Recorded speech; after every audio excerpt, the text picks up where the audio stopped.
Okay, well, thank you very much. God bless to each and every one of us. Today is a very significant day para sa ating lahat mga Filipinos po, wherever we are. Be it dyan sa bayan natin, sa Pilipinas, o sa iba-ibang parte ng mundo, kagaya sa amin dito po sa Malaysia, very particular dito po sa Sabah, and very specific dito po sa Kota Kinabalu, and of course, sa lahat ng mga overseas Filipino workers, Filipino migrants po sa ibang-ibang parte ng mundo. Today, we are celebrating the 128th Independence Day celebration natin po ng mga Filipinos, ng bayan natin, which we said we love the Philippines. Sana lang po, today will be a very memorable, meaningful, and problem-free celebration. 128th Independence Day celebration natin ngayon. And mayroon tayong dito mga video clips that I have prepared for all of you po. Especially every year, mayroon tayong itong official Independence Day celebration and officiated by no less than, maski sino man yun sila po, no less than our elected presidents. Ang president natin ngayon, si President Ferdinand Bongbong Marcos Jr. And kanina, mayroon tayong official ceremony and I'm going to share with you itong seremonya or the ceremony of the celebration of Independence Day. 128 years na tayo po. Let us not forget ang mga sacrifices carried out, done by our forefathers po to achieve independence para sa atin. And let us continue to love our country, to protect our country, to protect our fellow countrymen po, and make sure that we give a very, very satisfactory, sabihin natin na good image, hindi lang para sa ating lahat mga Filipinos dyan po sa Pilipinas o kung nasaan man tayo po, let us give a very protect our image as a progressing country po sa ibang parte ng mundo. Okay? So, once again, mabuhay ang Filipinas. Happy 128th anniversary to each and every one of us. So ngayon, let me share with you po itong Independence Day official ceremony. No? Official ceremony dyan po sa Luneta Park.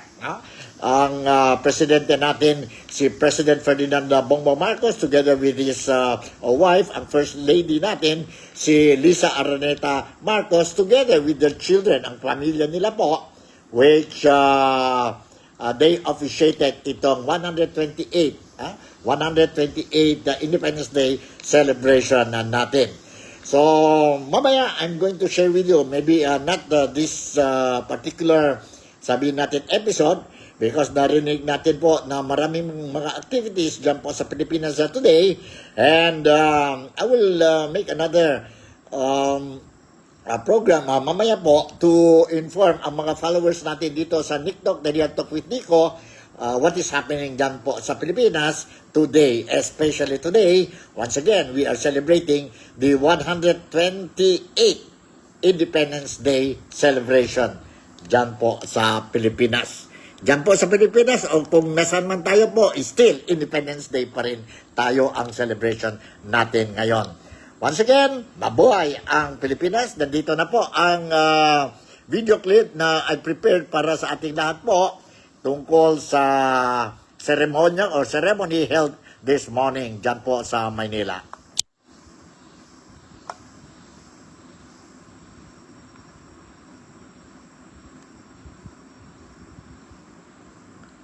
Alright, sandali.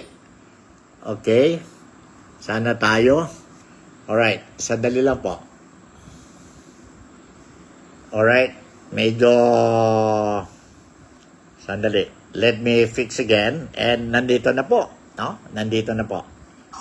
Sa pangunguna ni Pangulong Marcos, makakasama niya ang unang pamilya, gayon din sina tagapangulo Regalado Trota Jose Jr. ng Pambansang Komisyong Pangkasaysayan ng Pilipinas, Punong Lungsod Francisco Isko Moreno Dumagoso ng Maynila, at General Romes Bronner Jr., Puno ng Kalumpunan sa Datahang Lakas ng Pilipinas.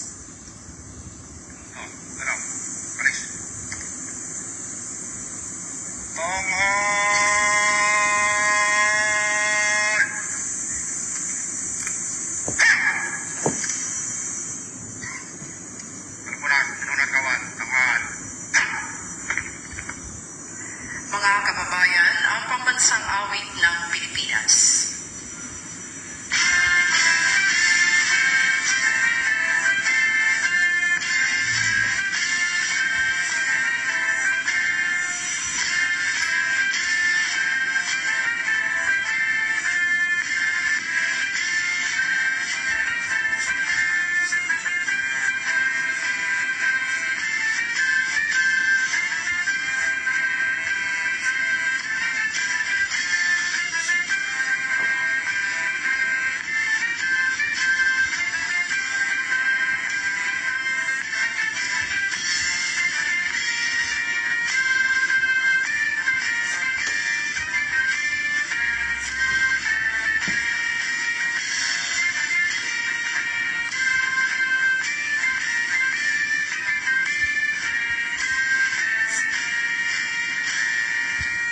Kalupunan, pinunakawan, baba, ha, anda, dala, kalis. Baba!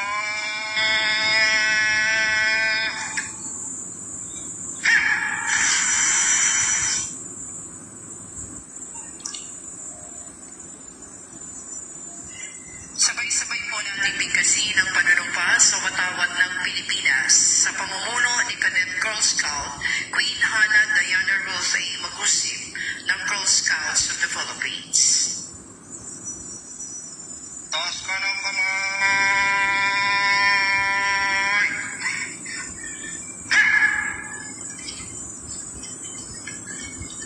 Kalupunan, pinunakawan, taas ka ng kamay. Ha! Ako ay Pilipino, buong katapatang nanunumpa sa watawat ng Pilipinas at sa bansang kanyang sinasagisang na may dangal, katarungan at kalayaan na pinakikilos ng sambayanang makadiyos, makatao, makakalikayasan at makabansa. Kalupunan, pinunakawan, bawa kamay. Ha! Baba kamay!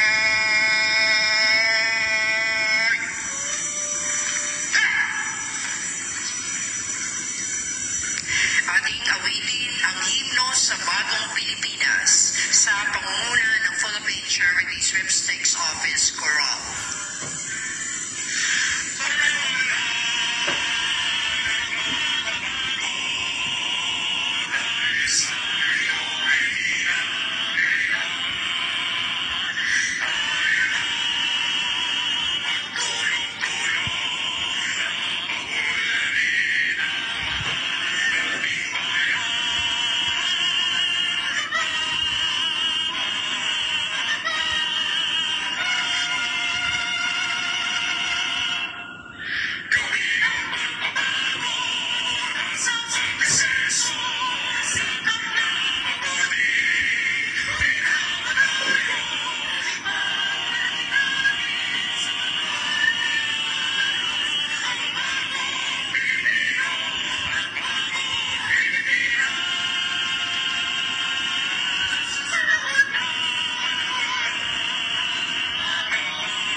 Ating bigyang daan ang sabay-sabay na pagbigkas ng panata sa Bagong Pilipinas na pamumunuan ni Scout Emmanuel R. Pagpali, Regional Scout Representative, National Capital Region, Boy Scouts of the Philippines. Taas ka ng kamay!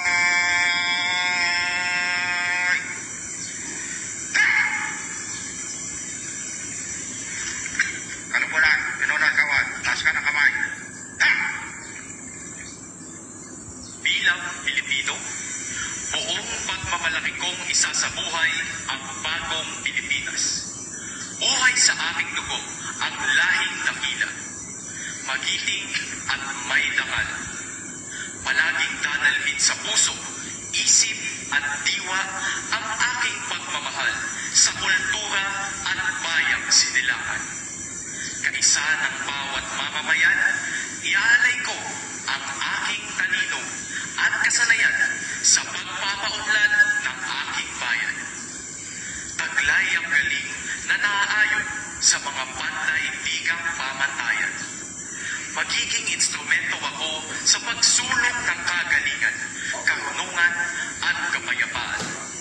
Makikisa at makikilahok ako sa mga adhikain ng pamahalaan dahil ang kaunlaran ay hindi lamang responsibilidad ng iilan.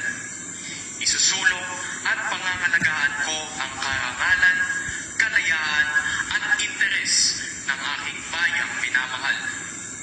Bilang Pilipino na may pagmamahal, pakialam at malasakit, hindi makasarili kundi para sa mas nakararami. Tatahakin ko ang landas tungo sa isang bagong Pilipinas. Kalungkulan, pinunod kawan, huwag kamay.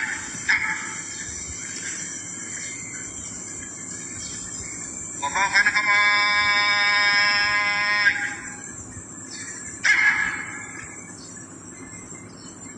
Mula po rito, inaniyaan ng Pangulo para sa pag-aalay ng bulaklak sa bantayog ni Dr. Jose Rizal.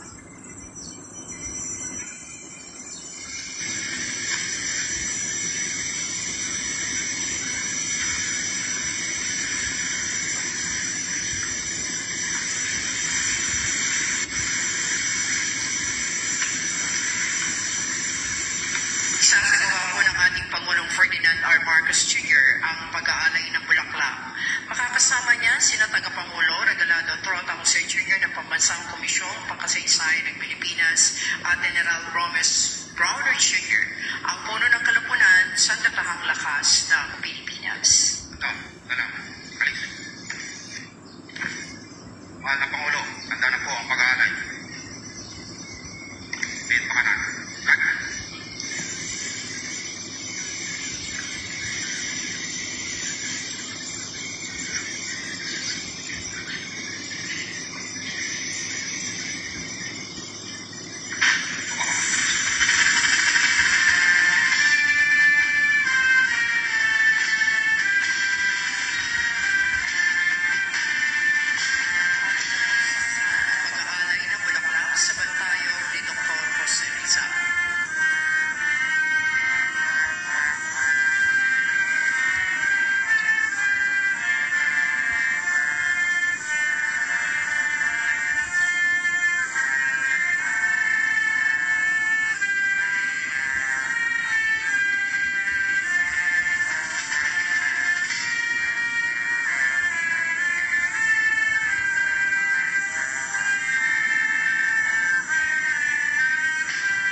Ano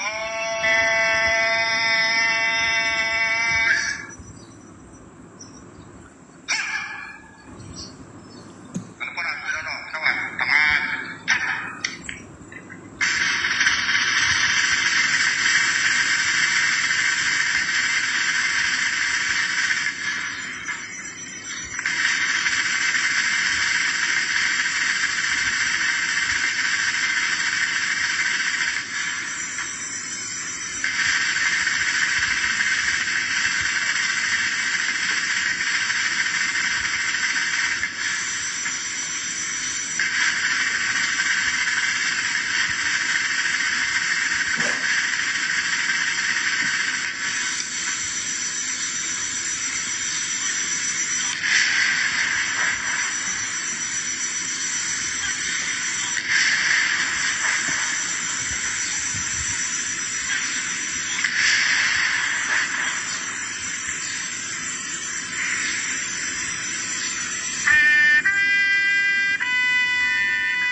Mahal na Pangulo, tapos ako ang pag-aalay.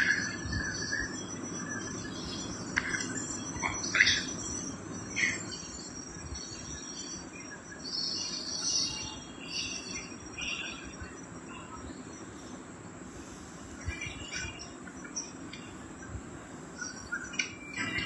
Dito po nagtatapos ang seremonya sa pag-aalay ng bulaklak sa bantayong ni Dr. Jose Rizal. Maraming pong salamat sa ating Pangulong. Alright, yun, nakita natin ang official ceremony ng 128 Independence Day ng Pilipinas today po. No? Nakita natin it was held dyan po sa Luneta Park, dyan po sa monumento ni national hero natin ng Pilipinas, si Dr. Jose Rizal. Ang dami din tao nag-attend ang seremonya. And of course, I hope everybody is enjoying ang public holiday ngayon dyan po sa Pilipinas dahil, as what I said, we are celebrating itong Independence Day natin. No? Wherever we are, be proud being a Filipino, be proud of our country despite we are now facing a lot of problems po. No? A lot of problems dyan sa Pilipinas. Things, no? We hope that what we are experiencing today po will soon be a thing of the past. A thing of the past. Anyway, mamaya I will continue to sabihin natin na monitor ang mga activities, ang mga programs dyan po sa Pilipinas. And let's see po kung mayroon mga developments, mga breaking news dyan po sa Pilipinas. I'll make sure tayo dito po sa Nick Talk, the Real Talk with Nico, you are going to be properly informed po dahil nandito ako monitoring ang situation sa Pilipinas. And kung, sabi ko, kung sakali may mga development activities dyan po sa Pilipinas, I'll make sure that I am going to share the news sa inyong lahat po. In the meantime, of course, I also want to share with you itong video clip, ang speech ng presidente natin, si President Ferdinand Bongbong Marcos, ang independence message niya para sa mga Filipino, para sa mga Filipinos po.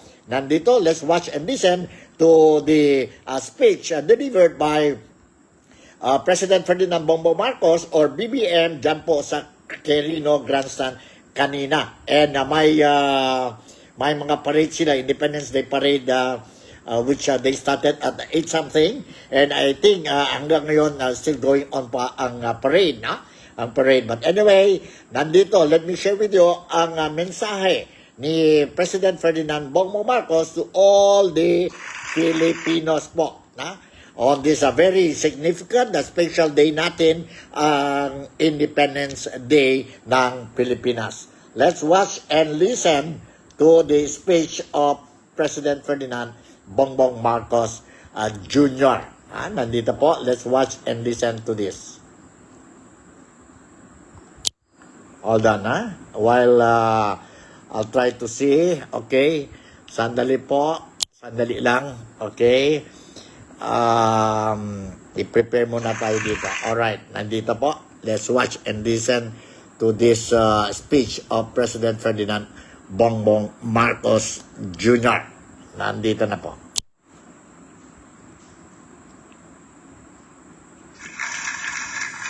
Sa araw na ito, kinukunita natin ang ika-128 anibersaryo ng proklamasyon ng kalayaan ng Pilipinas. Sa loob ng lagpas 300 taon, naging kolonya ang ating bansa. Sa ilalim ng pamumuno ng dayuhan, dinanas ng ating mga ninuno ang kahirapan, kawalan ng katarungan at pang-aapi. Ang pagnanais natin na makamit ang hustisya at pagkakapantay-pantay ang siyang nagtulak sa lahing Pilipino na mag-alsa laban sa pamamahala ng dayuhan. Sina Tablot, Sumuroy, Laguhoy, at Diego at Gabriela Silan ay ilan lamang sa mga naunang lumaban sa mga dayuhan. Ang pag-aalsa sa Bohol, sa Pintig, Ilocos Norte, sa Cavite ay senyales ng mga magting na pagnanais ng ating mga ninuno na maging malaya. Subalit, dahil sa pagkakahiwa-hiwalay at kawalan ng isang layunin, hindi sila nagtagumpay. Sa ilalim ng katipunan, nagawa ni Kap Andres Bonifacio at ng mga katipunero na pag-isahin ang bayan tungo sa isang adhikain at isang laban. Ipinagpatuloy ni General Emilio Aguinaldo ang pakikipaka at tangan lamang ang pananampalataya, pagmamahal at kabayanihan. Itinaas ang ating watawat sa Kawit, Cavite na makasaysayang araw noong itong 1890. Dito, ipinahayag natin sa buong mundo ang hangarin nating mamuhay bilang isang malaya at nagsasariling bansa. Mula sa araw na yun, natin ang Republika ng Pilipinas. Naitayo natin ang mga institusyon na nagsisilbi sa mamamayan at nabigyan tayo ng pagkakataon hubugin ang ating kinabukasan.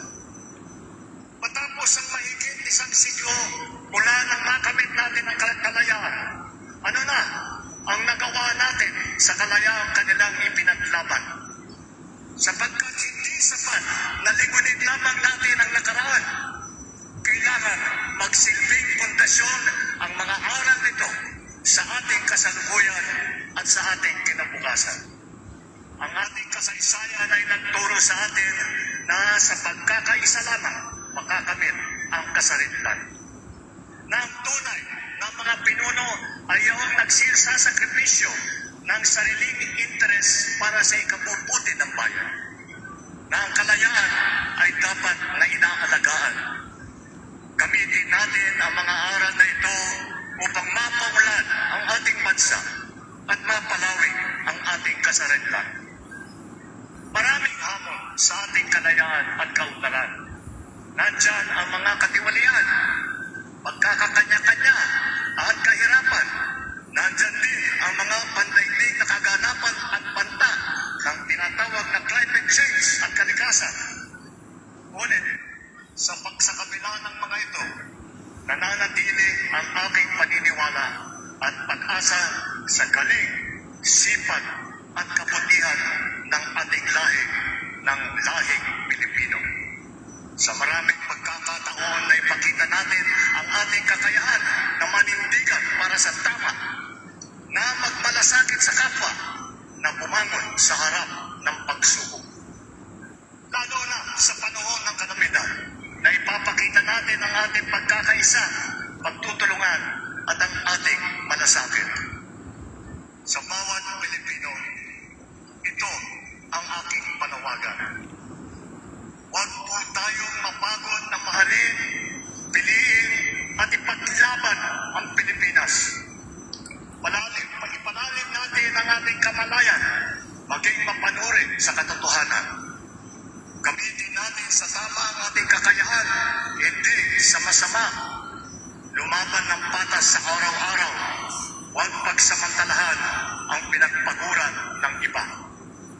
Pagpiliin natin ang ikabubuti ng bayan laban sa interes ng iilan.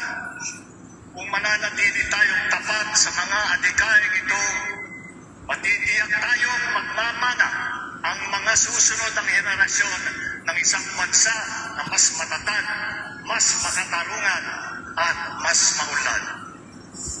Tandaan natin na ang kapayapaan, kasarinlan at kalayaan na ating tinatamasa sa ngayon ay tinubos ng dugo ng mga nauna sa atin. Naway magsilbing bigkis ang ating bandila, ang ating pambansang awit, at ang ating pagka-Pilipino sa pagbuo ng isang bagong Pilipinas. Maraming salamat po. Mabuhay ang ating mga bayani. Mabuhay ang sambayan ng Pilipino.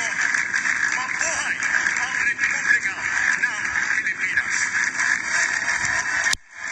Okay, yun, narinig natin, nakita natin po ang Independence Day message ng presidente natin, si President Ferdinand Bongbong Marcos, dyan po sa Quirino Grandstand this morning. I was also made to understand that ang Vice President natin, si Inday Sara Duterte, will also be attending ang flag raising ceremony and 128 Independence Day celebration dyan po sa Davao City, and you don't worry because I will be sharing with you ang independence message ni Inday Sara Duterte din during my next vlogging, no? Ang next vlogging natin. And of course, ingat-ingat lang tayo, and let's be careful today also dahil I was made to understand and it was officially announced that the Philippine National Police, including the uniform personnel natin dyan po sa Pilipinas, are on high alert dahil may mga istorya na ang dami daw po, no? we will be experiencing some peaceful rally dyan po sa Pilipinas. And I saw in reports ng legit media outlets or institution natin sa Pilipinas, as well as social media posting, na barricaded na ang Mendiola Bridge, as well as barricaded din po, no, ang sabihin natin ang building ng Senado natin, dahil they are expecting there will be peaceful rally po. And of course, mayroon ibang klaseng rally, and I hope that it will be a peaceful rally po, dahil we are celebrating itong Independence Day natin. And let me share you one video clip na I don't know if you will agree with this video clip, no? Coming from no less than sino ito po? No less than ang sino ito?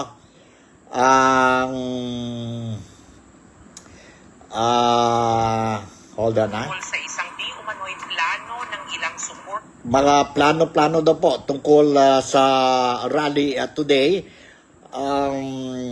Nag-post ang isang respectable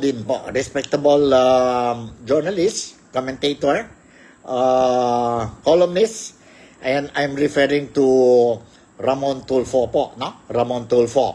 And may comment ito si Attorney Regal Oliva regarding itong statement or a post sa social media made by Ramon Tulfo. I don't know if you will agree, but anyway, I think it's about it's worthwhile also sharing ang opinion ni Attorney Regal Oliva po regarding itong issue. So nandito na po, let's watch and listen to this sabihin natin statement made by Attorney Olivia or Attorney Regal Olivia po. Now, let's watch and listen. And kayo na bahala po to make your own opinion po. To make your opinion regarding itong statement made by Attorney Regal Oliva.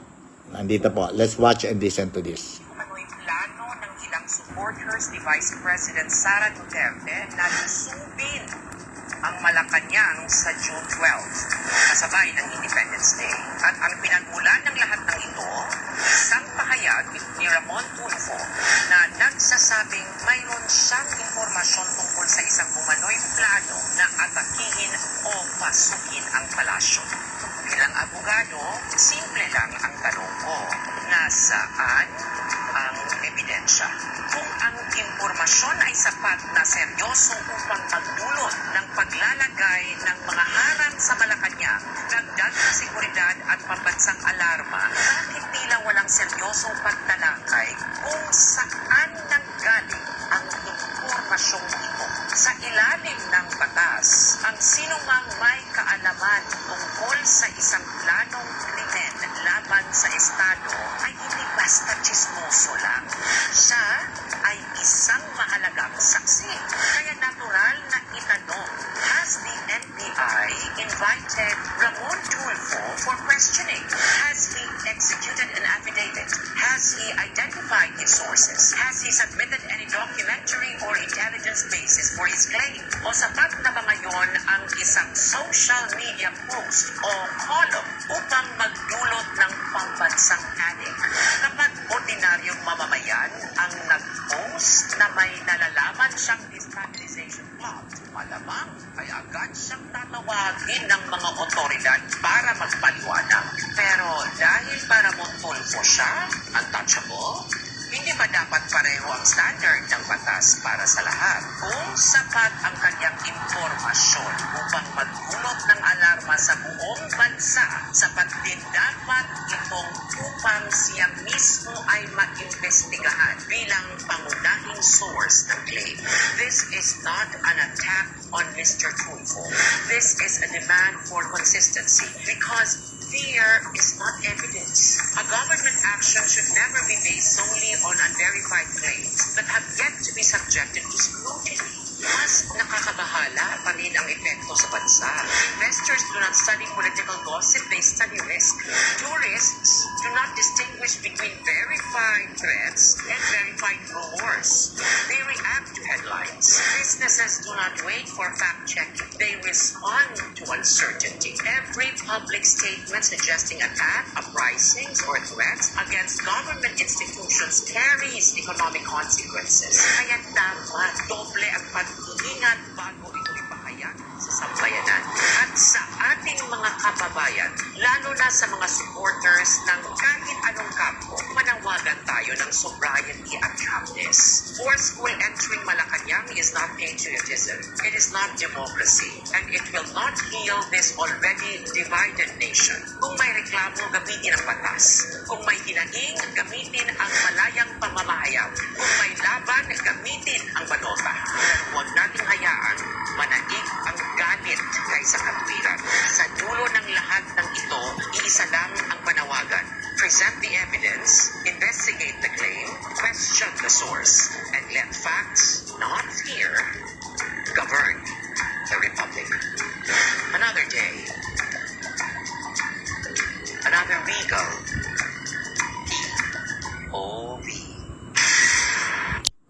Alright, yun po ang statement made by Attorney Regal Oliva. Do you agree with her po? No? Do you agree na kailangan na itong NBI or any local authorities to also call and investigate ang allegation made by Ramon Tulfo po. Ramon Tulfo. Sabi nga ni Attorney Regal, kung ibang tao lang, ordinaryong tao yan, maglabas sa this kind of allegations, automatically, without any delays, he or she will be immediately arrested. Ano ba? Untouchable ba ito si Ramon Tulfo or what? So, yun ang ano natin. And of course, I will continue to monitor ang sitwasyon dyan po sa Pilipinas as we celebrate this 128th Independence Day ngayon po sa Pilipinas, because we were made to understand and it was officially announced na there will be a series of sabi natin na peace rally. They call it peace rally po, to voice out ang mga sentimiento ng boses ng mga Pilipino, especially as we celebrate itong 128th Independence Day today. So siguro hanggang dito na lang muna ang ang programa natin for this particular episode. As what I said, I'm going to continue to monitor ang situation sa Pilipinas, and should there be any, sabihin natin, developments, breaking news po, I'll make sure that you will be properly informed. You will be properly informed. So expect that I will be making another vlogging later today, and to inform you kung kumusta ang celebration natin ng Independence Day. Let's all pray and hope and pray that this will be a celebration, peaceful, memorable, and problem-free celebration sa ating lahat. Especially ang mga kababayan, kaibigan at kapatid natin dyan po sa Pilipinas. Mga kababayan, kapatid at kaibigan natin sa iba-ibang parte ng mundo, kagaya sa amin dito po sa Sabah o sa Malaysia po, mga overseas Filipino workers, let's do not forget ang mga sacrifices done by our forefathers to achieve ang Independence Day 128 years ago. 128 years ago. So, with this, again, I would like to say thank you very much for making me a part of your day today. Mabuhay ang Pilipinas! Happy Independence Day sa ating lahat. Bye! I love you and I'll see you in my next episode. Ingat kayo!